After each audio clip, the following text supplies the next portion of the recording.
우리들은 신앙생활을 할 때 어떻게 신앙생활을 해야 그 신앙생활이 바른 것이고 올바른 것이고 주님 앞에 복된 신앙인지 제각각 다양한 기준들이 있을 수 있을 거예요. 그런데 그 중에 대표적인 부분이 어떤 것이 있느냐면 신앙생활에 열심을 내야 된다. 열심. 그래서 내가 신앙생활에 열심을 내고 교회 안에 여러 가지 많은 일들을 감당할 때 많은 사람들이 나의 신앙의 모습을 보고 생각하게 되고 때로는 말도 하게 되죠. 야, 저 집사님, 저 권사님 신앙생활 진짜 열심히 한다. 야, 정말 열정적인 믿음의 사람이다. 믿음 참 좋다. 그런 말들을 곧잘 들을 수가 있어요. 그런데 우리 안에는 부인할 수 없는 것이 나의 이러한 신앙의 모습들이 다른 사람들로부터 인정받을 때 인정받으려고 신앙생활 하는 것은 아니지만 그럼에도 다른 사람이 내게 그러한 신앙생활의 말들에 대해서 인정의 표현들을 하게 될 때 마음이 어떠한가? 마음이 좋다는 거예요. 그래서 언연중에 우리의 신앙은 혹은 나의 신앙은 다른 사람들의 시선을 의식할 때가 참 많다라는 겁니다. 예를 들면 교회에 와서 우리가 신앙생활할 때 빠지지 않는 것이 있습니다. 예배를 드리죠. 기도를 드립니다. 봉사를 해요. 헌금을 합니다.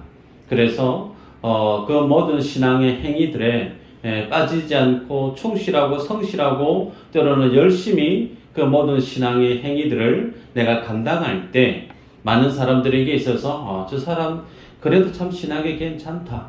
그런 어떤 말들을 듣게 된다는 거죠. 여러분, 그런데 기억하셔야 될 사실은 하나님은 우리의 신앙의 겉모습을 보고 기뻐하시는 분이신가? 그렇지 않다라는 겁니다. 내가 얼마만큼의 많은 헌금을 주님 앞에 드린 것으로 내가 뿌듯해하고 나 스스로를 자랑스러워할 수 있을지 모르나 하나님이 기뻐하시는 헌금은 어떤 것일까요?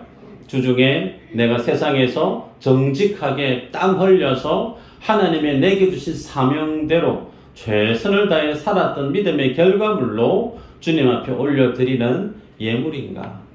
내가 목이 쉴 정도로 정말 오랫동안 열정적으로 뜨겁게 많이 기도를 했는데 그렇게 목이 쉴 정도로 많이 기도하고 오래 기도한 것보다 더 중요한 것은 그 기도한 내용이 하나님의 뜻에 부합되는 내용인가? 그 하나님 앞에 바른 기도를 올려드렸는가가 더 중요하다는 거예요. 예배에 드려지는 그 모든 순서 내가 빠짐없이 열심히 다 참석했다가 중요한 게 아니라 그 예배를 드리기 위해서 주중의 시간의 삶이 내가 참된 예배자로서 잘 준비된 모습으로 주 앞에 나오는 예배인가? 주중의 삶은 전혀 주님과 무관하게 살아가다가 주일날 와서 깨끗한 옷으로 경건한 모습으로 잘 연출된 모습으로 주님 앞에 예배하는 신앙의 행위는 사람들이 볼 때는 인정할 수밖에 없어요. 그러나 하나님이 볼 때는 그 신앙의 모습 옳다, 기뻐하다 말할 수 있으실까? 그렇지 않다라는 겁니다. 그러기에 우리의 신앙은, 우리의 믿음은 다른 사람들의 시선을 의식하기 이전에 하나님 앞에 늘 바른 믿음, 진실된 믿음의 삶을 늘 견지해야 우리의 신앙이 믿음의 모든 그 순간들이 주님 앞에 영광이 되어진다라는 거죠. 오늘 본문에는 마치 이와 같은 내용을 우리에게 도전하듯이 보여주는 좋은 예의 말씀이 소개됩니다. 지난 시간 우리가 보았는데 11장 2절에 보면 사도 바울이 고린도 교회를 향하여서 칭찬한다라는 말을 했어요.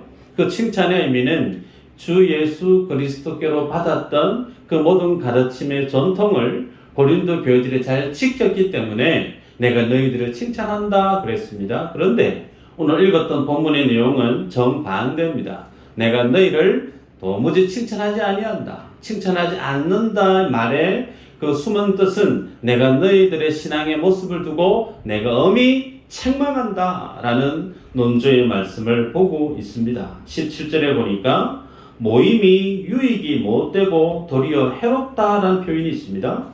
18절부터 22절까지 내용을 우리가 보았는데 교회 내에 분쟁이 일어났고 그 분쟁의 중심에는 의외로 성만찬과 관련된 내용이 등장하고 그 성만찬의 잘못된 신앙의 모습 때문에 오히려 사도 바울이 고린도 교회를 내가 너희를 칭찬하지 않는다라고 밝히는 걸 보게 됩니다. 여러분, 우리들은 교회에 와서 매일처럼 출석할 수 있고 많은 모임에 열심히 참석할 수 있습니다. 교회가 저 교회는 참 뭔가 살아있는 것 같다.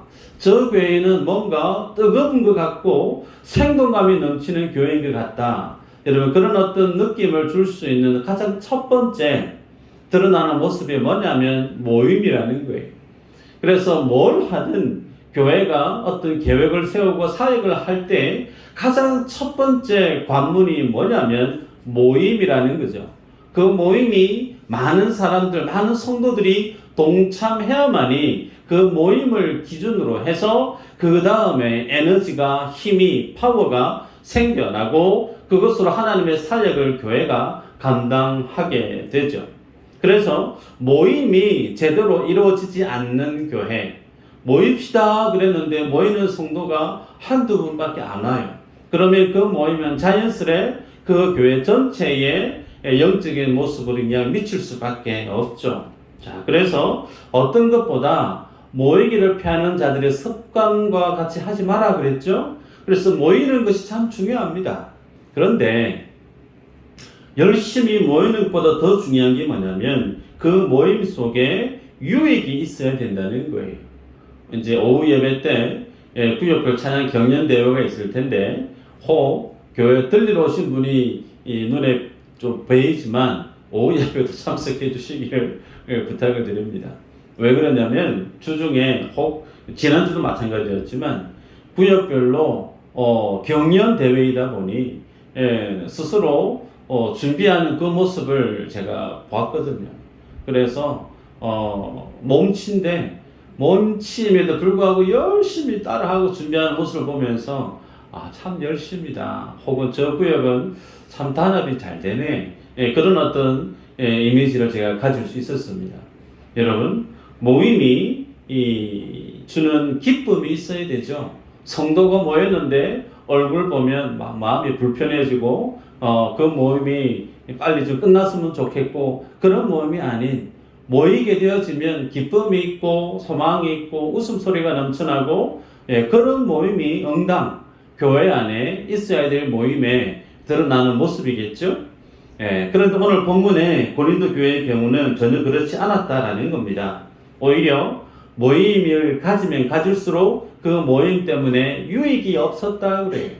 도리어 그 유익이 없는 선을 뛰어넘어서 분쟁이 있었고 분쟁을 뛰어넘어 다툼까지 있고 나아가 갈등이 깊어졌던 모습이 고린도 교회의 모습임을 오늘 바울이 얘기합니다. 여러분, 그래서 우리가 신앙생활 할 때 교회 안에서 내가 뭔가를 열심히 한다. 고린도 교회는 모임을 열심히 가졌단 말이죠. 그런데 무조건 열심을 내는 것보다 더 중요한 것이 뭐냐면 서두에서 말씀을 드렸지만 진정성, 진실된 모습으로 주님 앞에 모임을 갖느냐가 중요하죠. 속도가 참 중요합니다. 그러나 그 속도보다 더 중요한 것은 올바른 방향이죠. 마찬가지로 우리가 교회 안에 다양한 어떤 신앙의 행위를 주님 앞에 올려드리는데 그 어떤 열심과 부지런함보다 가장 진실된 하나님의 말씀에 부합된 믿음의 행위, 믿음의 열심이 더 중요하더라는 거죠. 자, 그러면 본문으로 들어가면 왜 오늘 제목을 부끄러운 성만찬으로 잡았느냐면 23절에 바울이 얘기합니다. 내가 너희에게 전한 것은 주께 받은 것이다 그랬죠. 너희에게 전한 것, 소위 성만찬을 얘기합니다.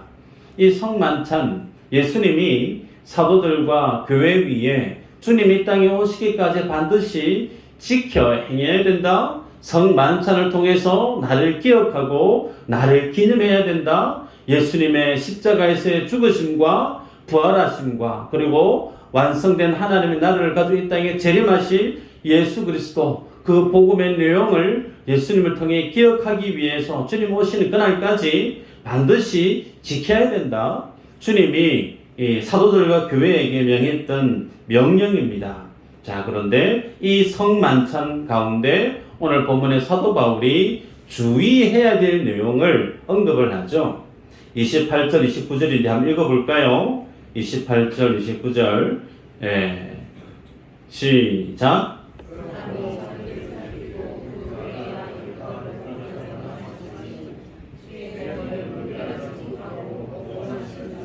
자기의 죄를 먹고 마시는 것이니라. 아멘. 여기 보면 떡과 잔, 그것은 예수님의 살과 피를 상징하죠. 그래서 예수님이 내가 곧 길이요 진리요 생명이다. 예수님 이꼴 길이고 예수님 이꼴 생명과 진리다라는 거죠. 그것을 주님은 무엇으로 제자들에게 나타내 보였느냐면 성만찬.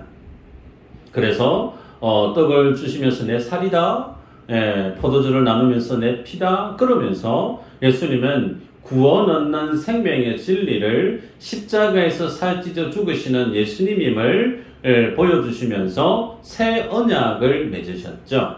자, 이 새 언약, 이 새 언약을 맺으셨는데 주님이 오늘 바울을 통해서 뭐라고 우리에게 얘기하냐면 죄를 범한 자는 주의해야 된다 그랬습니다. 여러분, 예수님이 이 땅에 오신 목적은 죄인을 구원하시기 위해 이 땅에 오셨죠.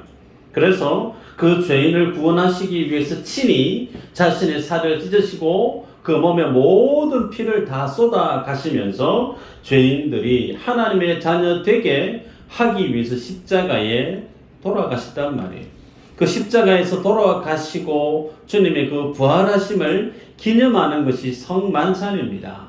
그런데 그 주님이 이 땅에 오신 목적, 죄인을 구원하시기 위해서 이 땅에 오셨다 말씀하셨고, 주님은 의인을 부르러 온 게 아니고 죄인을 부르러 왔다 그렇게 말씀을 하셨는데, 자, 그러면 성만찬은 누가 해야 될까요? 당연히 죄인이 성만찬에 참석해야 됩니다. 자신의 죄를 알고, 야, 내가 정말 죄인이 맞구나, 정말 나는 죽어 마땅한 죄인이 분명하구나, 자신의 죄인됨을 아는 사람은 알수록 더더욱 뭐에 더 열심을 내야 되느냐면 예수님의 살과 피를 먹고 마시는 성만찬에 더욱더 열심을 내야 되는 것이 맞아요. 그런데 오히려 본문에 보면 사도 바울은 죄가 있는 자는 그 성만찬에 참석하지 않는 것이 좋은 것처럼 종용하고 있는 말씀을 보게 됩니다. 때문에 왜 사도 바울은 죄인일수록 자신의 죄를 발견하고 그 죄 가운데 죄사함을 누리게 하는 성만찬에 더 열심을 참석해야 되는데, 이와 같은 주님이 오신 목적과 성만찬을 명한 하나님의 명령 앞에 정반대의 말씀을 고린도 교회에 전하고 있는가에 대한 내용을 알 필요가 있죠. 여러분, 우리는 앞서 고린도 교회 안에 여러 가지 많은 문제점들을 살펴봤습니다. 예를 들면 나는 누구의 제자다 그러면서 나는 아볼로파다, 나는 바울파다, 나는 그리스도파다, 게바파다 그러면서 나는 누구의 제자이기 때문에 내가 더 우월한 하나님의 사람이다 그러면서 고린도 교회가 사분오열되어 있었던 모습을 보았습니다.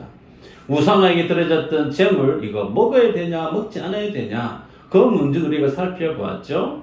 먹고 마시는 거 모든 것이 다 가나 하나님의 영광을 위해서 해야 된다, 우리 그렇게 배웠습니다. 혹은 지난번에 보았던 말씀, 여성이 교회 안에서 예배를 드릴 때 머리에 수건을 쓰고 예배를 드려야 되냐 말아야 되냐, 그 부분도 말씀을 보면서 우리가 예수 그리스도로 통일된 믿음의 모습에 예배를 드려야 된다는 것도 보았습니다. 오늘 본문에는 성만찬의 참여에 대한 부분을 두고 바울이 언급하는 걸 본단 말이죠. 여러분, 성만찬은 응당 어떤 모습이 그려지느냐면 모든 성도들이 함께 모여서 그 성만찬을, 성찬 예식을 참여하는 것이 기본적인 모습입니다. 그런데 그 성만찬, 가장 하나님의 은혜를 가장 격정적이고 절정적으로 보여주는 상징적인 교회다움의 그 모습, 그 성만찬 예식인데 그 모임에 대해서 17절에 보면 유익이 되지 않고 도리어 해로운 모임이다 라고 바울은 언급하는 걸 보게 됩니다. 더 나아가 그 모임이 18절에서는 분쟁으로 확대되는 것을 보게 되죠. 심지어는 교회 안에 분쟁이 일어나고 있음에도 불구하고 당시 고린도 교회 안에 있었던 그 모습에 대한 분위기를 어떻게 이해했었느냐면 19절인데 한번 읽어볼까요? 19절 시작. 너희 중에 파당이 있어야 너희 중에 옳다 인정함을 받은 자들이 나타나게 되리라. 이 표현은 굉장히 풍자적인 내용인데요. 본질적인 뜻은 너희 중에 아주 지독한 자기 중심적인 신앙의 자세, 이 신앙의 자세 너희가 잘못됐다. 그 잘못된 신앙의 자세를 지적하는 표현입니다. 그래서 자신이 잘못되었음에도 불구하고 이 파당이라는 결과가 나타나기까지 자기는 자기 자신의 잘못을 인정하지 않겠다라고 하는 그런 고집스러움을 풍자적으로 바울이 언급하고 있는 내용이에요. 여러분, 그래서 교회 안에 파당이 일어났다, 분쟁이 일어났다. 여러분, 그것이 작은 일일까요? 큰 일입니다. 에베소서 2장 14절에 이렇게 말씀합니다. 그는 우리의 화평이신지라 둘로 하나를 만드사 원수된 것 곧 중간에 막힌 담을 자기 육체로 허시고 그랬습니다. 자, 중요한 표현이 자기 육체로 막힌 담을 허셨다라는 표현이 왜 복음이 능력이라 말할 수 있는가?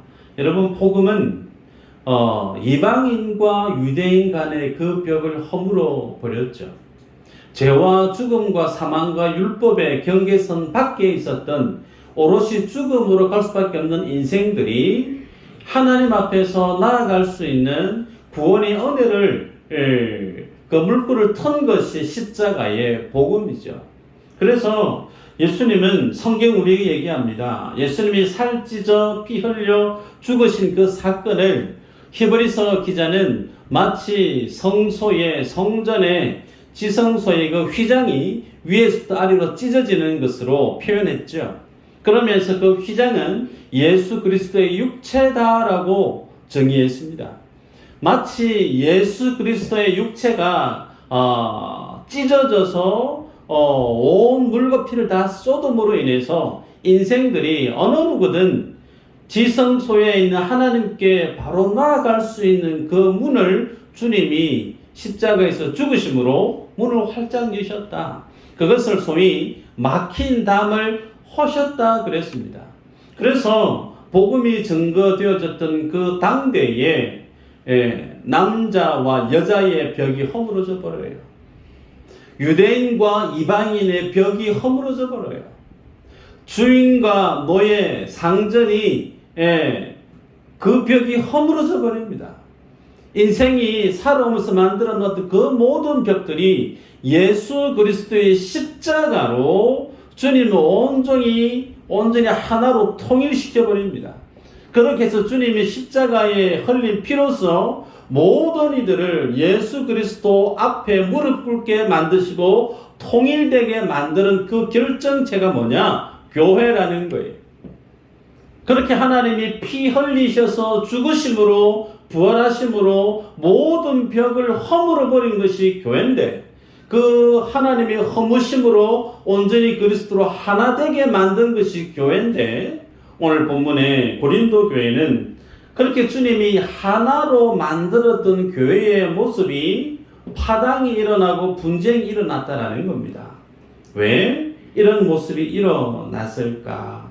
여러분, 건강한 교회, 행복한 교회, 여기에는 다양한 기준들이 있겠지만 가장 기본적인 것은 예수 그리스도로 얼마만큼 성도들이 온전히 하나 되어져 있는가, 어느 구역이 가장 하나된 모습으로 건강한 구역인가, 이제 오후 예배 때 우리가 보게 될 텐데요.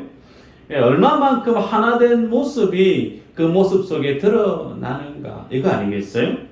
여러분, 그래서 그렇게 하나된 교회를 만드셨던 주님 앞에 고린도 교회는 여러 파당이 나눠졌던 그 이유를 볼까요?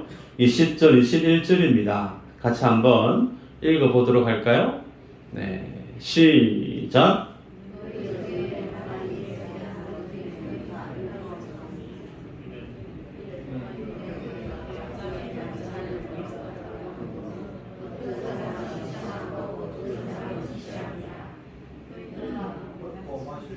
네. 자, 어떤 내용이냐면 읽었는데요. 성찬, 애찬, 당대에는, 초대교회 당대에는 성찬 예식과 그리고 예배를 끝나고 나서 식사하는 이 애찬이 구분이 되지 않았어요. 그래서 예배를 드리고 나면 성찬도 하고 애찬도 하고 그런 어떤 시대였다는 거예요. 그러다가 시기가 조금 지나면서 예배 드리고 나서 같이 모여서 식사를 먹는 그 시간과 또 구별해서 성찬 예식하는 모습들이 구분되어졌는데, 오늘 이 성경이 기록되었던 시대에는 그런 어떤 애찬과 성찬이 구분이 되지 않았던 시대였다는 거예요. 자, 그런 가운데 자기 중심적인 신앙 혹은 개인 이기주의적인 신앙을 지닌 성도들 때문에 성찬에 모든 성도들이 하나가 되어져서 주님의 은혜를 확인하는 그 시간의 의미가 깨어져 버렸다라는 겁니다. 여러분, 교회의 영광을 바닥으로 추락시키는 어떤 모습들, 교회의 하나된 모습을 무너뜨리는 어떤 그 원인, 오늘 본문에서는 무엇으로 제시하느냐면 자기 중심적인 그리고 이기적인 신앙의 자세라는 거예요. 22절에 보면 너희가 먹고 마실 집이 없느냐? 너희가 하나님의 교회를 업신여기고 빈궁한 자들을 부끄럽게 하느냐? 내가 너희에게 무슨 말을 하랴? 너희를 칭찬하랴? 이것으로 칭찬하지 않노라 그랬습니다. 서두에 고린도 교회가 참 모임을 열심을 냈던 교회라 그랬는데 그 모임의 결과가 무엇으로 바울이 제시하고 있느냐면 그 모든 모임의 결과가 뭐냐면 너희들이 하나님의 교회를 업신여겼다라고 얘기합니다. 여러분, 이 표현을 심각하게 볼 필요가 있어요. 우리가 모여서 열심히 뭔가를 하면 그것으로 주님이 기뻐하실 것처럼 우리가 여길 수 있으나 아니라는 거예요.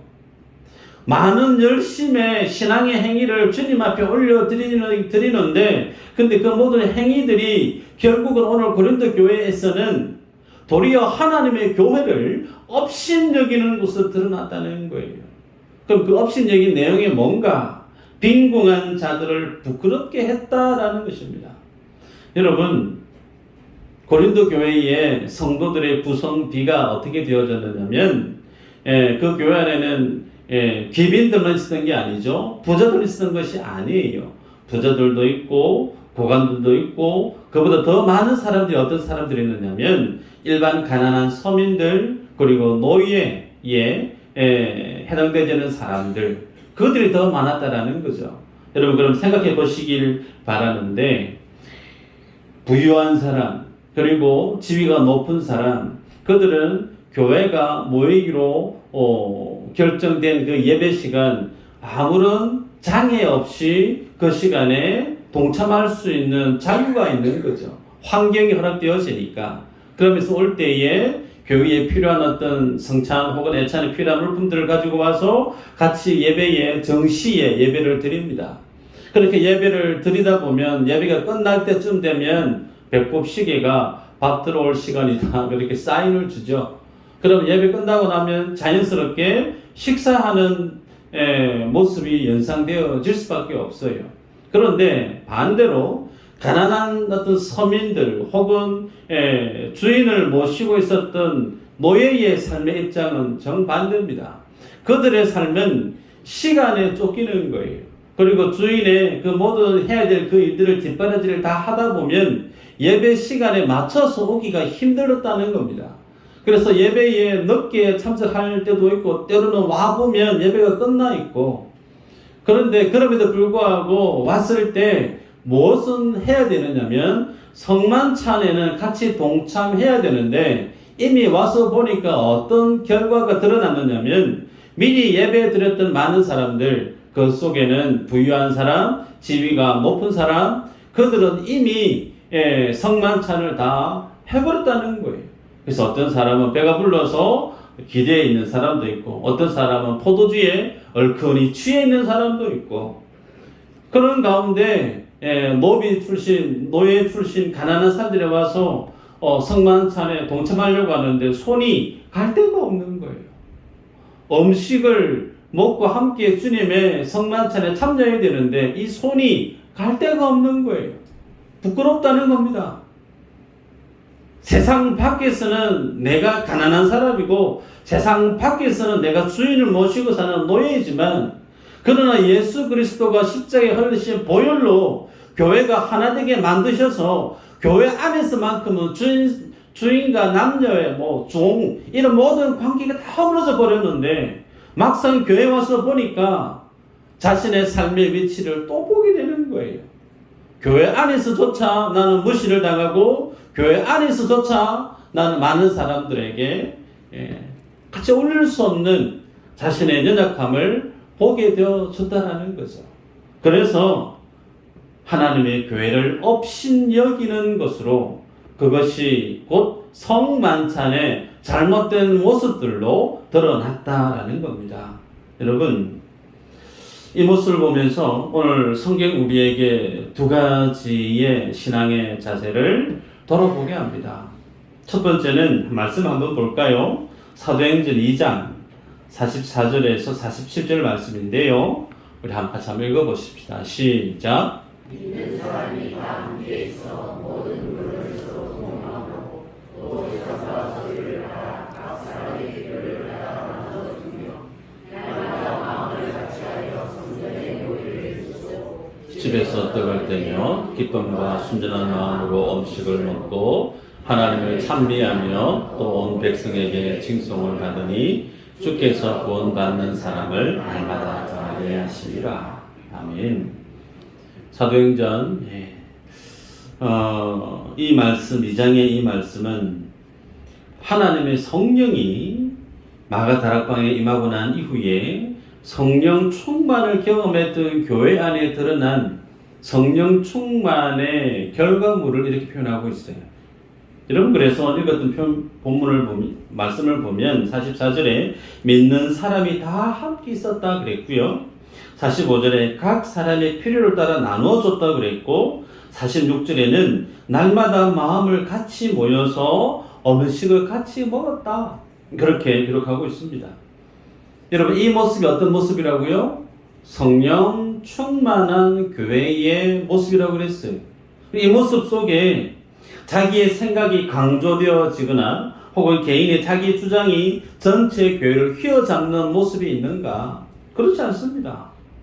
다른 사람의 필요에 민감하고 오히려 자신의 것을 내어주고 마치 우리의 모든 것으로 자기를 내어주는 모습이 성령 충만한 교회의 모습임을 보았다는 거죠. 여러분, 그래서 신앙생활을 하면서 성령 충만의 의미는 무엇으로 그 삶의 방향이 드러나느냐면 철저히 자기 자신을 부인하는 모습으로 나타난다는 겁니다. 다시 말씀드릴게요. 내가 예수님을 믿고 성령 충만을 구하고 싶다라고 하면 그 성령 충만의 모습은 무엇으로 반드시 드러난다고요? 철저히 자기 자신을 부인하는 모습으로 나타난다는 겁니다. 이 모습이 예수님의 모습이었어요. 예수님이 하나님을 사랑하셔서 그분의 뜻에 죽기까지 복종하셨어요. 그 주님이 구원하실 영혼, 죄 많은 영혼들을 위해서 십자가에서 예수를 못 박아 죽이라고 원망했던 그들에게 주님인 십자가 위에서 주여 저들의 죄를 용서해 주세요. 자기 자신을 끝까지 부인하는 모습으로 살았던 분이 예수 그리스도시고, 그 예수의 영, 성령 충만은 철저히 우리로 하여금 자기 자신을 부인하고 하나님을 위해서 사랑하는 지체들을 위해서 자신을 내어주는 삶으로 드러난다는 겁니다. 그런데 고린도 교회 성도는 그렇지 않았다라는 거예요. 하나님을 사랑한다고 얘기하는데 그 사랑하는 모습이 있어야 될 지체에 대한 배려, 곁에 있는 지체에 대한 사랑이 드러나지 않았다라는 겁니다. 두 번째, 하나님의 교회를 세웠던 초대교회 성도들 안에 그렇게 주님이 피 흘려 세운 교회를 마치 파당을 만들고 분쟁을 일으켰던 그 모습을 하나님이 그냥 가만히 내보고 있었는가? 아니라는 거예요. 자, 30절 말씀이죠. 한번 읽어볼까요? 30절 시작.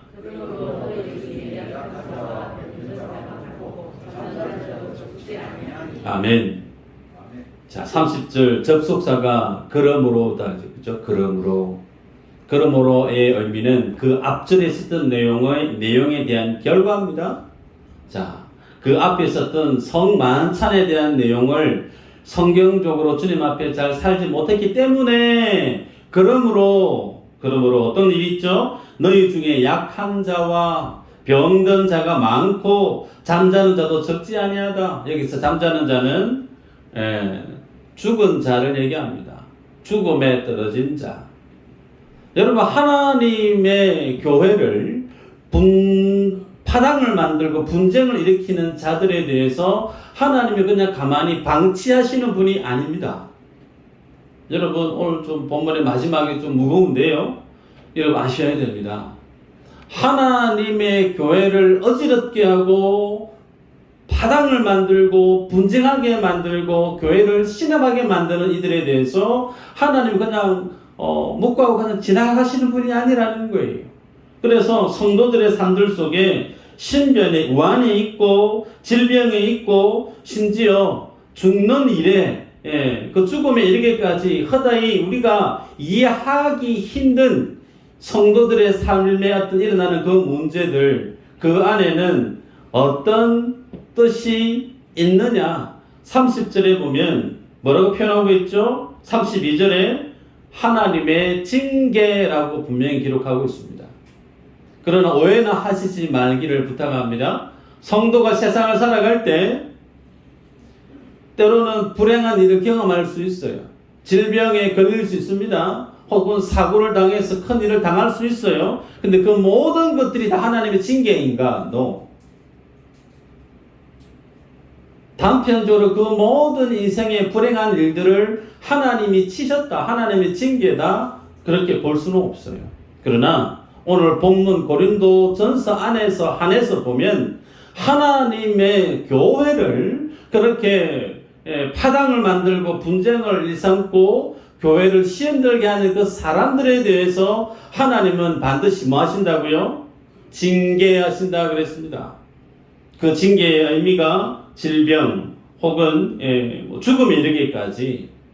그러게 여러분, 우리가 이 말씀을 보면서 우리 안에 반드시 점검해야 될 내용, 나는 신앙생활 하면서 교회 안에서 어떤 모습으로 성령 충만한 모습으로 살아가고 있는가?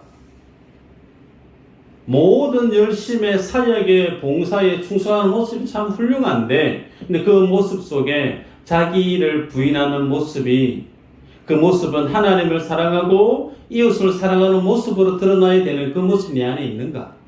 두 번째는 나는 나 스스로의 자기 중심적인 혹은 나 개인의 이기적인 신앙의 모습들로 내 마음대로 주장하고 내 마음대로 생각하고 이야기하는 모습이 내 안에 있지는 않는가? 여러분, 이거 조심하셔야 된다는 거예요. 이것 때문에 자기 중심적인 신앙관에 서 있었던 사람들 때문에 고린도 교회가 큰 시험을 당하고 있다는 사실을 우리에게 예시로 보여주고 있습니다. 교회 안에서 한 예를 들면요, 자녀가 대학 시험에 붙었어요. 서울대에 붙었습니다. 공개적으로 우리 아들이 서울대에 붙었습니다. 기도해 주셔서 감사합니다. 그런 말 하고 싶을 수 있어요.